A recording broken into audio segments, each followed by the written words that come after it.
بسم اللہ الرحمن الرحیم نحمدہ ونصلی علی رسولہ الکریم اما بعد عن ابی ہریرۃ رضی اللہ عنہ ان رسول اللہ صلی اللہ علیہ وسلم قال لا تجعلوا بیوتکم مقابر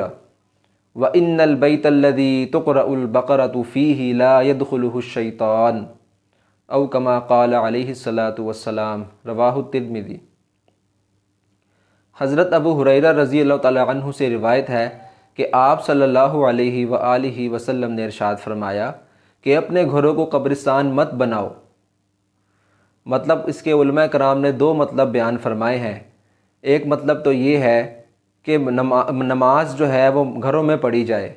تاکہ گھروں میں برکتیں ہوں اور گھر والوں کو بھی نماز پڑھنے کی ترغیب ہو۔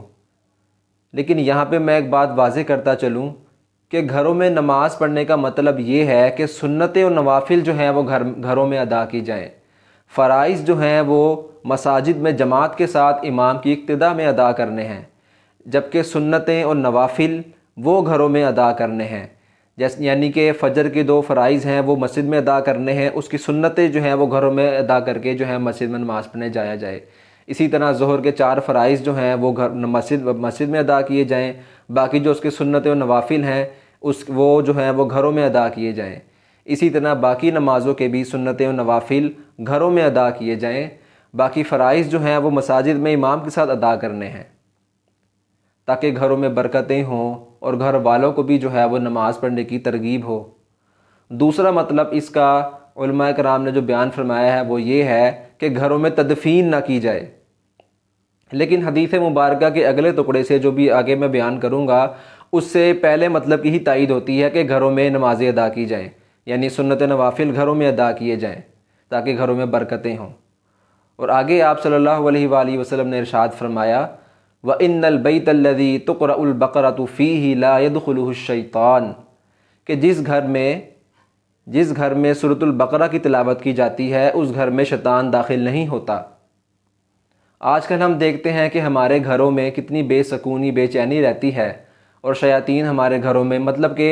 شیاطین کا گھر میں رہنا کا مطلب یہ ہے کہ بے برکتی ہوتی ہے گھر میں، معاشی بے برکتی، اس طرح دوسری بے برکتی اور اسی طرح بے چینی بے سکونی رہتی ہے۔ تو اس کا کتنا آسان آپ صلی اللہ علیہ وآلہ وسلم نے، ہمارے زبان میں یوں کہیں کہ وظیفہ آپ صلی اللہ علیہ وآلہ وسلم نے کتنا آسان ہمیں بتا دیا کہ سورۃ البقرہ کی تلاوت کی جائے،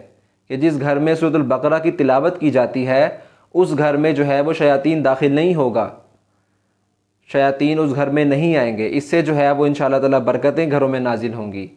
پہلا کام کیا کرنا ہے کہ گھروں میں جو ہے وہ ہم نے نمازیں پڑھنے کا اہتمام کرنا ہے، سنت نوافل ہم نے کوشش کرنی ہے کہ ہم گھروں میں ادا کریں، فرائض مسجد میں ادا کریں امام صاحب کی اقتداء میں، جبکہ سنت و نوافل ہم گھروں میں ادا کریں، اور اس کے ساتھ ساتھ سورۃ البقرہ کی تلاوت کرنے کا ہم اہتمام کر لیں۔ خاص طور پہ وہ حضرات جو حفاظ ہیں، جن کے گھروں میں حفاظ کرام موجود ہیں ماشاءاللہ، وہ بھی اس چیز کی کوشش کریں، باقی دوسرے گھر والے بھی اس کی کوشش کریں کہ سورۃ البقرہ جو ہے پڑھنے کا اہتمام کریں۔ اللہ تعالی ہمیں اس کو سمجھنے کی اور اس پر عمل کرنے کی اللہ تعالی ہمیں توفیق نصیب فرمائے۔ وما علینا الا البلاغ المبین۔